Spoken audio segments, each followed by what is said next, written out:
सैया भइल कोतवाल तो डर काहेगा। ये बात हम चार नेताओं के बारे में कर रहे हैं। एनडीए के दो मंत्री हैं, शाहनवाज हुसैन, जनक राम, वहीं जेडीयू संसदीय बोर्ड के अध्यक्ष उपेंद्र कुशवाहा, जो नीतीश कुमार के बाद दूसरी पंक्ति के नेता माने जाते हैं, जिसमें ललन सिंह, आरसीपी सिंह और उपेंद्र कुशवाहा हैं। इसके बाद एक और नेता हैं बीजेपी के एमएलसी संजय पासवान। इनके लिए यह बात कही गई है कि जब सैया ही कोतवाल है तो डर काहे का। आप वेतन भी उठाते रहिए और गलत तरीके से पेंशन भी उठाते रहिए, क्योंकि आरटीआई के जरिए एक सूचना मिली है जिसके आधार पर ये सब जो हैं वो गलत तरीके से पेंशन उठा रहे हैं। क्योंकि बता दें कि वेतन भत्ता पेंशन अधिनियम 1954 कहता है कि कोई भी जो लोकसभा सदन का या राज्यसभा का सदस्य रह चुका है, लेकिन उसके बाद अगर वो विधायक या विधान पार्षद है तब वो पेंशन नहीं ले सकता है, क्योंकि उसे एक विधान परिषद होने के नाते, विधायक होने के नाते उसे वेतन भत्ता पेंशन मिलता है। और ये बाकायदा नियम है, वेतन भत्ता पेंशन अधिनियम 1954। लेकिन ये सब ऐसे नेता हैं जो विधान परिषद और विधायक और मंत्री होने का तो फायदा उठा ही रहे हैं, संसद में जो कभी वो लोकसभा सदस्य रहे हैं, राज्यसभा सदस्य रहे हैं, उसका पेंशन भी उठा रहे हैं। और जब इस मसले पर इनसे बात की गई तो उन्होंने क्या कुछ कहा है वो आपको सुनना चाहिए।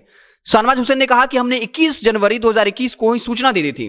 पता नहीं ऐसा क्यों होता है कि इनको सूचना देने के बाद भी लोकसभा, या अगर यहां बात करें बिहार में, तो जो सचिवालय होता है इन पर क्यों मेहरबान होता है, ये सूचना दे देते हैं, फिर भी इनको पेंशन जो है वो बाकायदा मिलता रहता है।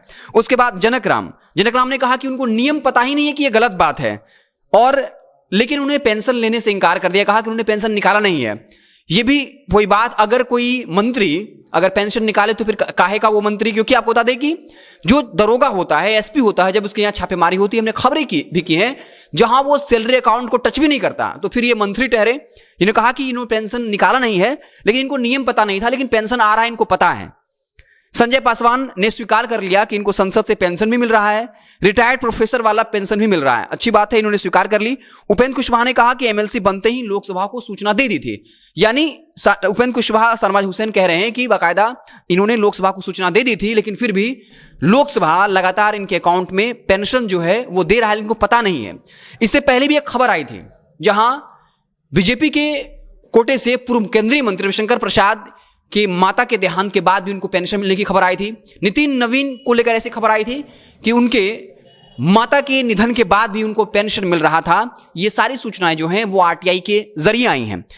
अब सवाल ये उठ रहा है कि जो नेता ये कहते हैं कि युवाओं को वो सरकारी नौकरी नहीं दे सकते क्योंकि सरकार के पास पैसा नहीं है, लेकिन जब इन्हें अपनी पेंशन और सैलरी बढ़ाने की बात होती है तो सब एक हो जाते हैं और गलत तरीके से ये पेंशन उठाते रहते हैं। आपको बता दें कि 2020 के विधानसभा चुनाव के दौरान नीतीश कुमार ने साफ तौर पे कहा था कि सरकार के पास पैसा ही नहीं है, इसलिए वो सरकारी नौकरी नहीं दे सकते हैं। आपको बता दें कि ये सारी जानकारियां आरटीआई एक्ट के जरिए आई हैं और हम आपको आरटीआई के बारे में कुछ महत्वपूर्ण जानकारी दे रहे हैं। आपको बताएंगे कैसे एनडीए की सरकार ने 2019 में एक ऐसा संशोधन बनाया, एक ऐसा संशोधन पास किया, एक ऐसा बिल लाया जिसने आरटीआई एक्ट को कमजोर कर दिया। आपको बता दें कि पहले जो सूचना आयुक्त होते थे उनको सुप्रीम कोर्ट का जो जज होता है उनका दर्जा प्राप्त था, वो बिल्कुल स्वतंत्र तरीके से काम कर रहे थे। लेकिन 2019 में एक कानून लाया गया जिसमें ये सारा अधिकार केंद्र सरकार के अधीन हो गया और फिर केंद्र सरकार ये डिसाइड करने लगी कि किसका कार्यकाल कितना होगा, कितनी नियुक्ति होगी और तमाम जो उनको सुविधाएं मिलती हैं, ये सब कुछ केंद्र सरकार ने अपने हाथों में ले लिया। जिसके बाद कई आरटीआई एक्टिविस्ट ने यह सवाल उठाया कि जब ये कानून बना था तब सर्वसम्मति से ये सहमति बनी थी कि केंद्र सरकार इनके साथ कोई छेड़छाड़ नहीं करेगी और बाकायदा इन्हें वक्त के साथ और मजबूत बनाया जाएगा। लेकिन सरकार का इस पर कहना था कि जो आरटीआई की स्वायत्ता स्वतंत्रता का जो सेक्शन है वो 12 है, लेकिन हमने तो इसके साथ छेड़छाड़ ही नहीं की। उन्होंने 13, 16, 27 सेक्शन से छेड़छाड़ की है।